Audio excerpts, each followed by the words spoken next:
Hello friends, അപ്പോൾ നമ്മുടെ എല്ലാ മുത്തുമണികൾക്കും നമ്മുടെ പത്രമാറ്റ് ടുഡേ പ്രൊമോ വീഡിയോയിലോട്ട് ഹൃദയം നിറഞ്ഞ സ്വാഗതം. അപ്പോൾ ഇന്ന് കഴിഞ്ഞ ദിവസം നമ്മൾ കണ്ടു നിർത്തിയ അറിയാലോ, 1 മണിക്കൂർ മഹാ എപ്പിസോഡായിരുന്നു. എല്ലാവരും കണ്ടു, അടിപൊളി സീനൊക്കെ ആയിരുന്നു അല്ലേ. അപ്പോൾ ഇന്ന് വരാനിരിക്കുന്ന നമ്മുടെ പത്രമാറ്റ് സീരിയലിൽ അതിഗംഭീരമായ രംഗങ്ങളാണ് വരാനിരിക്കുന്നത്. നമ്മൾ ആഗ്രഹിച്ചതും നമ്മൾ കൊതിച്ചതുമായ രംഗങ്ങൾ. അപ്പോൾ വീഡിയോയിലേക്ക് പോകുന്നതിന് മുന്നേ തന്നെ നമ്മുടെ വീഡിയോ ഒക്കെ ഇഷ്ടപ്പെടുകയാണെങ്കിൽ ലൈക്ക് ചെയ്യാനും ഷെയർ ചെയ്യാനും കമൻറ്റ് ചെയ്യാനും സബ്സ്ക്രൈബ് ചെയ്യാനും മറന്നു പോകരുത് കേട്ടോ. അപ്പോൾ നമുക്ക് വീഡിയോയിലോട്ട് പോയാലോ. ഇന്ന് വരാനിരിക്കുന്ന നമ്മുടെ പത്രമാറ്റ് പ്രൊമോ വീഡിയോ. കഴിഞ്ഞ ദിവസം നമ്മുടെ അനി വന്നിട്ട് മുത്തശ്ശിയോടും പറയാണ്, അവിടെ മുത്തശ്ശനും എന്താണ്, നമ്മുടെ അനാമിക മോള് വരുമ്പോൾ അവളെ സന്തോഷിപ്പിച്ച് കയറ്റാൻ വേണ്ടിയിട്ട് കുറേ സ്വർണ്ണാഭരണങ്ങളൊക്കെ മുത്തശ്ശിയുടെ റെഡിയാക്കി അങ്ങ് വെക്കുകയാണ്. ആ സമയത്താണ് നമ്മുടെ അനി കേട്ട കാര്യങ്ങളൊക്കെ ചെന്ന് പറഞ്ഞ് മുത്തശ്ശിയും ഞെട്ടിത്തെറിക്കുന്ന രംഗങ്ങളാണ് നമ്മൾ കണ്ടത് അല്ലേ. അപ്പോൾ അതിനുശേഷം മുത്തശ്ശിയും വാടോ എന്നും പറഞ്ഞ് മുത്തശ്ശീനെയും വിളിച്ചുകൊണ്ട് മുത്തശ്ശൻ നേരെ ഹോളിലോട്ട് ചെല്ലുകയും അവിടെ ചെന്നിട്ട് നമ്മുടെ അജയനെയും ജയനെയും അതുപോലെ തന്നെ നമ്മുടെ നയന, ദേവയാനി എല്ലാവരെയും വിളിച്ചു വരുത്തുന്നുണ്ട്. അപ്പോൾ ആദർശും എല്ലാവരും അവിടെ നിൽക്കുകയാണ്. എൻ്റെ മുത്തശ്ശൻ അവിടെ ഇരുന്നിട്ട് ചോദിക്കുകയാണ്, ഞാനൊരു അസുഖക്കാരനാണ്, സമ്മതിച്ചു. അപ്പോൾ ഓണത്തോടു കൂടി എൻ്റെ അസുഖമൊക്കെ മാറിയ കാര്യം നിങ്ങളെല്ലാവരും അറിഞ്ഞുമല്ലോ എന്ന് മുത്തശ്ശൻ ചോദിക്കും. അതെ, അപ്പോൾ നിങ്ങൾ എന്തുകൊണ്ടാണ് എൻ്റെ അടുത്ത് പറയാതിരുന്ന ചില കാര്യങ്ങളും ഈ വീട്ടിൽ നടക്കാൻ പാടില്ലാത്തതുമായ കുറേ സംഭവങ്ങൾ നടന്നത് എന്നോട് പറയാത്തത്? അപ്പോൾ അജയൻ ചോദിക്കും, അച്ഛൻ എന്താണ് ഉദ്ദേശിക്കുന്നതെന്ന് മനസ്സിലായില്ല എന്ന് പറയും. അപ്പം മുത്തശ്ശി പറയും, അതായത് അജയൻ്റെ അമ്മ പറയും, അത് എന്താണെന്നുള്ളത് അച്ഛൻ പറയും, നീ കേട്ടാൽ മതിയെന്ന് പറയും. അപ്പോൾ മുത്തശ്ശൻ അതായത് നമ്മുടെ മുത്തശ്ശൻ പറയുകയാണ്, ഈ വീട്ടിലെ ദേവയാനിക്ക് ഒരു പാല് കുടിച്ചതിൻ്റെ പേരിൽ വളരെ മരണത്തോട് മല്ലടിക്കുന്ന രീതിയിൽ ഒരു അപകടം സംഭവിച്ചു. ആ സംഭവം അതായത് സ്വന്തം മരുമോളായ നയന തന്നെ പാല് കാച്ചി വെച്ചത്, ആ ഒരു ഗ്ലാസ് പാലെടുത്ത് കുടിച്ചതിൻ്റെ പേരിലാണ് അത് സംഭവിച്ച് അവസാനം അമ്മായിയമ്മയെ രക്ഷിക്കാൻ വേണ്ടി മരുമകൾ കരൾ കൊടുത്ത് ആ കേസ് അങ്ങനെ ആക്കി തീർത്തു.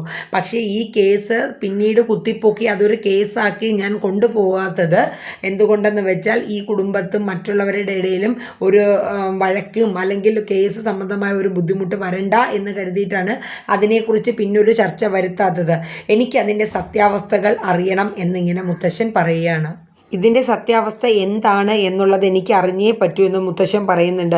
ഇതൊക്കെ കേട്ട് എല്ലാവരും ഞെട്ടിത്തെറിച്ച് നിൽക്കുകയാണ്. അപ്പോൾ അജയൻ ചോദിക്കുന്നതാണ്, അച്ഛൻ സംഭവം വേറൊന്നുമല്ല, ഇതിൻ്റെ പിന്നിൽ അനാമികയും അവളുടെ അമ്മയാണെന്ന് അറിയുന്നു. അനി വന്ന് ഞങ്ങളുടെ അടുത്ത് ചില കാര്യങ്ങൾ പറഞ്ഞു തന്നു, എനിക്കത് പക്ഷേ എല്ലാം ഡീറ്റെയിൽ ആയിട്ട് എനിക്ക് അറിയണം എന്ന രീതിയിൽ മുത്തശ്ശൻ അവരോട് ഓരോരുത്തരടുത്തായിട്ട് ചോദിക്കുകയാണ്. അപ്പോൾ അജയൻ കാര്യം പറയുന്നുണ്ട്, അന്ന് നയനമോള് പാല് തിളപ്പിച്ച് വെച്ച് നവ്യയ്ക്കും വേണ്ടിയിട്ട്, നവ്യ അന്ന് പ്രഗ്നൻ്റ് ആയിട്ടിരിക്കുകയാണ്. അപ്പോൾ അവൾക്ക് കൊടുക്കാൻ വേണ്ടി പാല് തിളപ്പിച്ച് വെച്ചിട്ട് മാറി നിന്ന സമയത്ത് അനാമികയും അവളുടെ അമ്മയും കൂടെ അതിൽ വിഷം ചേർത്തു. പക്ഷേ ഉദ്ദേശം നവ്യയുടെ കുഞ്ഞിനെ ഇല്ലാണ്ടാക്കുക എന്ന ഉദ്ദേശത്തോടെ, അതിൻ്റെ ഇടയിൽ നവ്യയ്ക്ക് എന്താ പറ്റിയാലും കുഴപ്പമൊന്നുമില്ല, എന്തായാലും ആ ഒരു ശല്യം അങ്ങ് ഒഴിവാക്കുക എന്നതായിരുന്നു അവരുടെ മെയിൻ ലക്ഷ്യം. പക്ഷേ എന്തു ചെയ്യാൻ, അബദ്ധത്തിന് ആ പാല് നമ്മുടെ ദേവയാനി ക്ഷീണം കാരണം വന്നപ്പോൾ ആ പാലിരിക്കുന്ന കണ്ടപ്പോൾ ദേവയാനി എടുത്ത് കുടിക്കുകയും ദേവയാനിക്ക് ആ കരളിന് മാറ്റി വെക്കേണ്ട വലിയ മേജർ മരണത്തോട് മല്ലടിക്കുന്ന രീതിയിലുള്ള ഒരു സർജറി ചെയ്താണ് ദേവയാനി രക്ഷപ്പെട്ടത്. അപ്പോൾ ഇത്രയും വലിയ സാഹസികങ്ങൾ ഇവിടെ നടന്നിട്ടും അത് അന്ന് വലിയ രീതിയിൽ കുത്തിപ്പൊക്കി എടുക്കാത്തത് വേറൊന്നും കൊണ്ടല്ല, പിന്നെ ഈ കുടുംബത്തിന് ഒരു മോശം വരാതെ അതിൻ്റെ പേരിൽ വഴക്കും കുടുംബങ്ങൾ തമ്മിൽ തെറ്റിപ്പിരിയണ്ട എന്ന് ഉദ്ദേശിച്ചാണെന്ന് മൂർത്തി പറഞ്ഞു. അപ്പോൾ ഇത് കേട്ടപ്പോൾ നയന മോളോട് മുത്തശ്ശി ചോദിച്ചു, മോളെ അനാമിക ഇത് അമ്മയും ചെയ്യുന്നത് മോള് കണ്ടോ എന്ന് നമ്മുടെ നയനയുടെ അടുത്ത് ചോദിക്കുകയാണ്. മോള് നമുക്ക് എന്തും കണ്ടു എന്നുള്ളതിന് തെളിവ് വേണമല്ലോ. അപ്പോൾ നയന പറയുകയാണ്, മുത്തശ്ശി അന്ന് ഇത് സംഭവങ്ങളൊക്കെ ഇങ്ങനെ ഉണ്ടായി കഴിഞ്ഞിട്ട് അനാമിക ഇതിങ്ങനെ അമ്മായി എടുത്ത് കുടിച്ചെന്നുള്ള വിവരങ്ങളൊക്കെ അനാമിക അവളുടെ അമ്മയ്ക്കും അച്ഛനും ഫോണിൽ കൂടെ വിളിച്ച് പറയുന്നത് യാദൃച്ഛികമായിട്ട് ഞാൻ കേൾക്കുകയുണ്ടായി. പക്ഷെ ഞാനത് അന്നേരം തന്നെ പറഞ്ഞ് അങ്ങോട്ട് പോകാൻ പോയില്ല. എത്രയും വേഗം അമ്മയുടെ അസുഖം, അമ്മയെ രക്ഷിക്കുക എന്നുള്ള ഇത് മാത്രമേ ഉണ്ടായിരുന്നുള്ളൂ. ഞാൻ അങ്ങനെയാണ് എൻ്റെ കരൾ കൊടുക്കാനും മറ്റു കാര്യങ്ങളൊക്കെ ചെയ്തത്. ഇത് കേട്ട് മുത്തശ്ശനും അങ്ങോട്ട് ഞെട്ടാണ്. പക്ഷേ എന്തുകൊണ്ട് നിങ്ങൾ എന്നെ അറിയിച്ചില്ല എന്നുള്ളതാണ് മുത്തശ്ശൻ്റെ ആ ഒരു സങ്കടം, മുത്തശ്ശിയുടെ. അപ്പോൾ എന്നിട്ട് ദേവയാനി പറയുന്നുണ്ട്, അമ്മേ ഈ സംഭവങ്ങൾ ഇത്രയും നയനമോളും ചേട്ടനും അല്ലെങ്കിൽ ആദർശവും ഒക്കെ അറിഞ്ഞിട്ടും ഇവരാ ആരും എന്നോട് പറഞ്ഞില്ല. ഒരു ദിവസം അച്ഛൻ എന്നോട് പറഞ്ഞില്ലേ അനാമികയെ പോയി ഒന്ന് കൂട്ടിക്കൊണ്ട് വരണമെന്ന്. അന്ന് ഞാൻ അനാമികയുടെ വീട്ടിൽ ചെന്ന സമയത്ത് അവർ വീട്ടിൽ അകത്തോട്ട് കയറുന്നതിന് മുന്നേ വെളിയിൽ നിന്നപ്പോൾ അവരുടെ സംഭാഷണം ഞാൻ കേട്ടായിരുന്നു. അതായത് ഇങ്ങനെ വിഷമെടുത്ത് കുടിച്ചെന്നോ അമ്മായി മരിച്ചു പോകേണ്ടതൊക്കെ ആയിരുന്നു എന്നൊക്കെയുള്ള സംഭാഷണം ഞാൻ നേരിട്ട് കേട്ടതാണ് അച്ഛാന്ന് ദേവയാനി മൂർത്തിയോട് പറയുന്നുണ്ട്. അപ്പോൾ ഇതൊക്കെ കേട്ടപ്പം ഇതിൻ്റെ സത്യാവസ്ഥ എത്രത്തോളമാണെന്ന് ഉള്ളത് മുത്തശ്ശനും മുത്തശ്ശിക്കും നല്ലപോലെ മനസ്സിലാക്കി. അപ്പോൾ തന്നെ മുത്തശ്ശി പറയുന്നുണ്ട്, ഇതുപോലെ ഒരു വിഷപ്പാമ്പിനെയാണോ എൻ്റെ പാവ അനിക്ക് വേണ്ടി നമ്മൾ കണ്ടെത്തി കൊടുത്തത്? എൻ്റെ മോൻ എങ്ങനെ ഇതിൽ നിന്ന് ഇനി രക്ഷപ്പെടും? എന്തായാലും ഇനി ആ വിഷവിത്ത് ഈ അനന്തപുരി തറവാട്ടിൽ നിൽക്കാൻ ഞാൻ സമ്മതിക്കുകയില്ല, ഞാൻ വാഴിക്കുകയില്ല എന്ന് മുത്തശ്ശി തീർത്ത് പറയുന്നുണ്ട്. മുത്തശ്ശൻ പറയുന്നുണ്ട്, അല്ലെങ്കിൽ തന്നെയും ആ കുടുംബത്തിന് എന്ത് യോഗ്യതയാണുള്ളത്? മൊത്തത്തിൽ തന്നെ കള്ളത്തരം. എന്നിട്ട് മുത്തശ്ശി പറയുന്നുണ്ട്, അപ്പോഴേക്കും നമ്മുടെ ജലജ ഇതൊക്കെ ഒളിച്ചിന്ന് കേൾക്കുകയാണ് ഇവരുടെയൊക്കെ സംസാരങ്ങളൊക്കെ. എന്നിട്ട് ജലജ ജാനകി വന്നിട്ടില്ല ഇവിടെ. ജാനകിയോട് ഓടിച്ചെന്ന് പറയണം ഇങ്ങനെയൊക്കെ മീറ്റിംഗ് നടക്കുകയാണ് അവിടെ, എല്ലാ അനാമിക മോളുടെ തലയിലോട്ട് കെട്ടി വയ്ക്കുകയാണ്. ഇതെന്ത് കഷ്ടമാണ്, എല്ലാം ഒറ്റക്കെട്ടാണ് എന്ന് ജാനകിയും ജലജയും കൂടെ പറയുന്നതിൻ്റെ ഇടയിൽ നമ്മുടെ നവ്യ കടന്നു വരികയാണ്. അപ്പോൾ അവർ നവ്യയുടെ അടുത്ത് പറയണം, എടി മോളെ ഇങ്ങനെയൊക്കെയാണ് കാര്യങ്ങൾ. അപ്പോൾ അവൾ പറയും, എന്തായാലും പാലിൽ വിഷം ചേർത്തു എന്നുള്ളത് പകൽ പോലെ സത്യമായ കാര്യം തന്നെയാണ്, അത് അനാമിക തന്നെയാണ്. പിന്നെ ആദർശിൻ്റെ കാര്യങ്ങളവിടെ പറയുന്നുണ്ട്. ആദർശിൻ്റെ കാര്യത്തോട് എനിക്കൊന്നും പറയാനില്ല, അത് അവരുടെ കാര്യങ്ങൾ. പക്ഷേ ഇത് സത്യമായ കാര്യം തന്നെയാണെന്ന് പറഞ്ഞിട്ട് നവ്യ പോകുന്നുണ്ട്. അപ്പോൾ ജലജയും ജാനകിയും കൂടെ പറയുന്നുണ്ട്, ഇവൾക്ക് എന്ത് മാറ്റിയാ പെട്ടെന്ന്, ഇവളെങ്ങനെ ഇത്ര പെട്ടെന്ന് ഓന്താണോ ഇവളെന്നിങ്ങനെ ചോദിക്കുന്നുണ്ട്. ഇതിൻ്റെ ഇടയിൽ ഇത് ഇങ്ങനെ സംസാരിക്കുന്നതിൻ്റെ ഇടയിൽ തന്നെ മുത്തശ്ശിയും കുറേ കാര്യങ്ങൾ നമ്മുടെ അജയനും ദേവയാനിയും ആദർശും നയനിയൊക്കെ ആയിട്ട് സംസാരിക്കുന്നുണ്ട്. എന്തായാലും വേണുവും മോളും കൂടെ വരട്ടെ, കാര്യങ്ങളെല്ലാം നേരിട്ട് ചോദിക്കാൻ വേണ്ടി തന്നെ ഞാൻ വരാൻ പറഞ്ഞിട്ടുണ്ട്, ഇങ്ങനെ എത്തട്ടെ എന്തായാലും എന്ന് പറയുന്നുണ്ട് മുത്തശ്ശൻ. എന്നിട്ട് മുത്തശ്ശി പറയുന്നുണ്ട്, പല കാര്യങ്ങൾ ഞാൻ ഇതുവരെ ഇദ്ദേഹത്തിനോട്, അതായത് മൂർത്തിയോട് പറഞ്ഞിട്ടില്ല.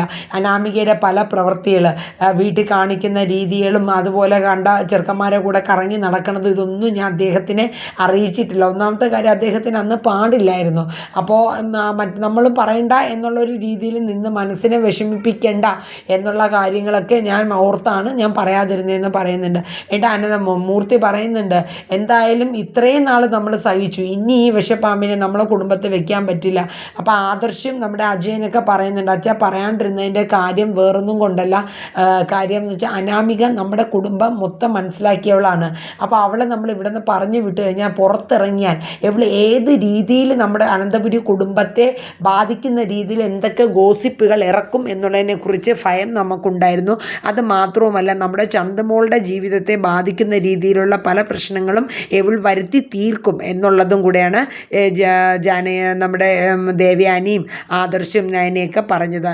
അപ്പോൾ എന്തായാലും പറയട്ടെ. അപ്പോൾ നമ്മുടെ ജാനകിയും ജലജയൊക്കെ ഇങ്ങനെ മുത്തശ്ശൻ്റെ അടുത്തോട്ട് വന്ന്, അപ്പോൾ ജാനകി പറയുന്നുണ്ട്, ഇതൊക്കെ കെട്ടുകഥകളാണ് അമ്മയെന്ന്. കെട്ടുകഥകളോ? നിൻ്റെ മരുമോൾ കാണിക്കുന്ന പല കാര്യങ്ങളും എനിക്കറിയാം, ഞാൻ കണ്ടിട്ടുള്ളതാണ്, കേട്ടിട്ടുള്ളതാണ്. എന്തായാലും ഇനി അനിയുടെ ജീവിതത്തിൽ അനാമിക എന്ന് പറയുന്ന ഒരു വ്യക്തിയെ കൊണ്ടുവരാൻ ഞാനോ മുത്തശ്ശനോ ജീവിച്ചിരിക്കെ സമ്മതിക്കില്ല എന്ന് മുത്തശ്ശി തീർത്ത് പറയുന്നുണ്ട്.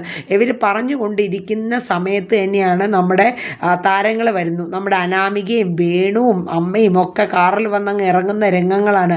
അപ്പോൾ ആ വരുന്ന സമയത്ത് എല്ലാവരും ഉറ്റു നോക്കിയാണ് എവിടെ ഏത് രീതിയിലാണ് പുറത്തിറക്കുന്നു എന്നുള്ളത് എല്ലാവരും ഉറ്റു നോക്കിക്കൊണ്ട് നിൽക്കുകയാണ്. അപ്പോൾ വലിയ അഹങ്കാരത്തോടു കൂടി, എന്ന് വെച്ചാൽ അനന്തപുരി തറവാട്ടിലെ കാരണവരാണല്ലോ അവളെ ക്ഷണിച്ചിരിക്കുന്നത്. അപ്പോൾ വേണു വന്നിട്ട് പറയാണ്, സാറ് പറഞ്ഞതുകൊണ്ട് മാത്രമാണ് ഞാൻ എൻ്റെ മോളെ കൊണ്ടുവന്നതെന്ന് അമ്മയും അച്ഛനും കൂടെ പറയുകയാണ്. ആയിക്കോട്ടെ, എന്തായാലും വന്ന സമയം കൊള്ളാം, കുറേ കാര്യങ്ങൾ എനിക്ക് നേരിട്ട് തീർക്കാനുണ്ട്. ഈ കുടുംബത്ത് വന്നു കയറി ഈ കുടുംബത്ത് പല പ്രശ്നങ്ങളും ഉണ്ടായിട്ടുണ്ട്. മരണത്തോട് മല്ലിടിക്കുന്ന ദേവയാനി ഒരു ഗ്ലാസ് പാല് കുടിച്ചതിൻ്റെ പേരിൽ അവൾ മരണത്തോട് മല്ലിടിക്കേണ്ടി വന്നു എന്ന് മുത്തശ്ശൻ പറയുന്നു. അതാരെ കൈകളാണെന്നുള്ളത് ഞാൻ മനസ്സിലാക്കിയെന്ന് പറയുന്നത് അനാമികയും അമ്മയൊക്കെ ഞെട്ടിത്തെറിക്കുകയാണ്. അപ്പോൾ അനാമിക പറയുന്നുണ്ട്, എന്നെക്കുറിച്ച് പല കഥകളും ഇവിടെ മെനഞ്ഞു പണേ, മിണ്ടിപ്പോവരുത് നീ ഈ കുടുംബത്ത് കയറി വന്ന് ഇത്രയും കൊടും പാപം ചെയ്തിട്ട് നീ സംസാരിക്കരുത്, നിങ്ങൾക്ക് എല്ലാം മനസ്സിലായി എന്നുള്ളത് പറയുന്നുണ്ട്. അപ്പോൾ വേണു പറയുന്നുണ്ട്, ഇതെന്താണ് ഞങ്ങളെ വിളിച്ചു വരുത്തി അപമാനിക്കുകയാണോ? അമ്മയും ചോദിക്കുന്നുണ്ട്, എന്തിനാണ് സാറേ ഞങ്ങൾ അപമാനിക്കുന്നത്? അപമാനിക്കുകയോ? നിങ്ങൾ എന്തെല്ലാം കള്ളത്തരങ്ങളാണ് പറയുന്നത്? നിങ്ങൾ സ്ഥലം മേടിച്ചു എന്ന്. ഞാൻ ഫ്ലോട്ട് ആരെയെന്നാണ് മേടിച്ചത്? എനിക്ക് ആ അമേരിക്കക്കാരൻ്റെ നമ്പർ തന്നേ. ഇപ്പോൾ അല്ലെങ്കിൽ ആ സ്ഥലത്തിൻ്റെ എഗ്രിമെൻറ്റ് അഡ്വാൻസ് കൊടുത്തതും അതിൻ്റെ ബാക്കി കാര്യങ്ങളൊക്കെ അതൊരു വിശ്വാസത്തിൻ്റെ പേരിലാണ് കൊടുത്തത്. വേണു കള്ളം പറയുമ്പോൾ നിൽക്കാൻ കണക്കാക്കിയുള്ള കള്ളങ്ങൾ പറഞ്ഞ് ശീലിക്കണം. എന്തോരം സ്വർണ്ണങ്ങൾ കൊണ്ടുവന്ന് പലിശക്കാർക്ക് കൊടുത്ത് നിങ്ങൾ തീർത്തു. നിങ്ങളെ ഉദ്ദേശം എന്താണെന്നുള്ളതൊക്കെ എനിക്ക് മനസ്സിലായി. ഇനി എന്തായാലും മുത്തശ്ശി പറയും, ഇനി എന്തായാലും എൻ്റെ അനിയുടെ ഭാര്യയായിട്ട് അനാമിക ഇനി ഈ കുടുംബത്ത് വേണ്ട എന്നുള്ളത് തീർത്ത് പറയും. അതുപോലെ തന്നെ മുത്തശ്ശനും പറയുന്നുണ്ട്, ഇനി ഈ കുടുംബത്ത് നീ ഇനി ഉണ്ടാവില്ല എന്ന് പറയും. അപ്പോൾ അനാമിക പറയും, നിങ്ങൾ ആരെയാണ് വേദനിപ്പിക്കണേ എന്നുള്ളത് ഓർത്തോണമെന്നൊക്കെ പറയാം. അപ്പോൾ നമ്മുടെ ജയനും അജയനും അവരെ നേരെ അങ്ങോട്ട് വേണുവിൻ്റെ ഒക്കെ നേരെ ചാടിക്കടിക്കും കണക്ക് അങ്ങോട്ട് വീഴാണ്. എന്നിട്ട് പറയുന്നുണ്ട്, ഓഹോ നീ ഇത്രയും കാട്ടിക്കൂട്ടിയടാ സ്വന്തം മോളെ മര്യാദയ്ക്ക് വളർത്താനും ഭാര്യയെ നിലയ്ക്ക് നിർത്താനും കഴിയാത്ത നിൻ്റെ കരണടിച്ച് പൊളിക്കുമെന്ന് പറയാം. എന്നിട്ട് അജയൻ പറയുന്നത്, നീ ഇവിടെ കിടന്ന് അധികം സംസാരിക്കാൻ നിൽക്കേണ്ട, ഈ തറവാട്ടിൽ നിന്ന് വെളിയിറങ്ങടാന്ന് പറയാം. എന്നിട്ട് മൂർത്തിയുടെ ഏറ്റവും പവർ ഉപയോഗിച്ച് മൂർത്തി ദേഷ്യം കൊണ്ട് അങ്ങോട്ട് 100 നിൽക്കുന്ന കണക്കട്ടെ മൂർത്തി അദ്ദേഹം പറയുന്നുണ്ട്, ഇനി മേലാൽ ഈ കുടുംബത്തിൽ നീ കാല് കുത്തി പോകരുത്, ഇവിടെ നിന്ന് ഇപ്പം മോളെയും വിളിച്ചുകൊണ്ട് ഇറങ്ങടാ പുറത്തുനിന്ന് മൂർത്തി ആജ്ഞാപിക്കുകയാണ്. ഇത് കേട്ടപ്പോൾ തന്നെ വേണു പറയുകയാണ്, നിങ്ങൾ വലിയ സത്യവാന്മാരൊക്കെ ആയിരിക്കും, പക്ഷേ ഈ വേണു ആരാണെന്നും വേണു എന്താണെന്നും വേണുവിൻ്റെ ബുദ്ധി ഉപയോഗിച്ച് വേണു കാണിച്ചു തരാമെന്ന്. എന്ന് വെച്ചാൽ വെല്ലുവിളിക്കുകയാണ് അനന്തപുരി തറവാട്ടിലെ മുത്തശ്ശനെയും മക്കളെയും മരുമക്കളെയൊക്കെ വെല്ലുവിളിച്ചുകൊണ്ട് ഇങ്ങനെ ചോദിക്കുന്ന രംഗങ്ങളാണ് കാണിക്കുന്നത്. അങ്ങനെ അവരവിടെ നിന്ന് ആട്ടി ഇറക്കും കണക്ക് അനാമികയും അച്ഛനെയും അമ്മയും അവിടെ നിന്ന് ആട്ടി ഇറക്കുകയാണ്. എന്നിട്ട് മുത്തശ്ശൻ പിന്നെ പറയുന്നത് അനിയോടാണ്, ഇത്രയും ജീവിതത്തിൽ നിൻ്റെ ജീവിതത്തിൽ സംഭവിച്ചു, ഇനി നീ കാരണം ഈ കുടുംബത്തിന് യാതൊരു കോട്ടം പറഞ്ഞ രീതിയിലുള്ള പെരുമാറ്റവും നിൻ്റെ ഭാഗത്തുനിന്ന് ഉണ്ടാവരുതെന്ന് പറയുമ്പോൾ അനി കൈകൂപ്പി മുത്തശ്ശനോട് ഒരു നന്ദിയും സ്നേഹം എന്നുള്ള രീതിയിൽ കൈകൂപ്പി നിൽക്കുകയാണ്. അത് കഴിഞ്ഞ് പിന്നെ കാണിക്കുന്ന അനി ഒരിടത്ത് ഇരിക്കുമ്പോൾ നമ്മുടെ ജലജയും ജാനകിയും കൂടെ വരികയാണ്. നീ ജയിച്ചു എന്ന് കരുതണ്ട, എടാ എൻ്റെ മരുമോളെ ഞാൻ ഇവിടെ കൊണ്ടുവരും, നീ അവളെ പുറത്താക്കിയിട്ട് നിൻ്റെ നന്ദുവിനെ കൊണ്ടുവരാനാണ് ഇരിക്കുന്നതെങ്കിൽ അത് ഒരിക്കലും നടക്കില്ല, ഞാൻ ജീവനോടെ ഇരിക്കുകയാണെങ്കിൽ നടക്കില്ല, അങ്ങനെ കൊണ്ടുവന്നാൽ ആ നിമിഷം ഉത്തരത്തിലാടും എൻ്റെ ശരീരം കിടന്നാടും എന്ന് പറയും. അപ്പോൾ അനി അമ്മയോട് പറയാം, എനിക്ക് അവളെയും കൊണ്ടുവരണ്ട നന്ദുവിനെയും കെട്ടണ്ട, അപ്പോൾ കുഴപ്പമില്ലല്ലോ അമ്മയ്ക്കെന്ന് അനിയും പറയുന്ന രംഗങ്ങളാണ് ഇവിടെ കാണിക്കുന്നത്. പക്ഷേ പോകുന്നതിന് മുന്നേ അനാമിക എല്ലാവരോടും പറയുന്നുണ്ട്, ഞാൻ തോറ്റുപോയി എന്ന് നിങ്ങൾ ആരും കരുതണ്ട, നിങ്ങൾ ജയിച്ചു എന്ന് നിങ്ങൾ കരുതണ്ട എന്നുള്ള ഒരു വാണിംഗ് കൊടുത്തിട്ടാണ് പോകുന്നത്. കാര്യം ഇനി ഇതോടുകൂടി അതിൻ്റെ പാവമാണ്. ഇനി ഇതിൻ്റെ പിന്നിൽ അനാമിക എന്തൊക്കെ കുരുട്ട് ബുദ്ധി വേണുവും അനാമികയും കൂടെ അമ്മയും കൂടെ ചേർന്ന് എന്തൊക്കെ പദ്ധതികളാണ് ആസൂത്രണം ചെയ്യുന്നു എന്നുള്ളത് നമുക്ക് വരും ദിവസങ്ങളിലൂടെ മനസ്സിലാക്കാം.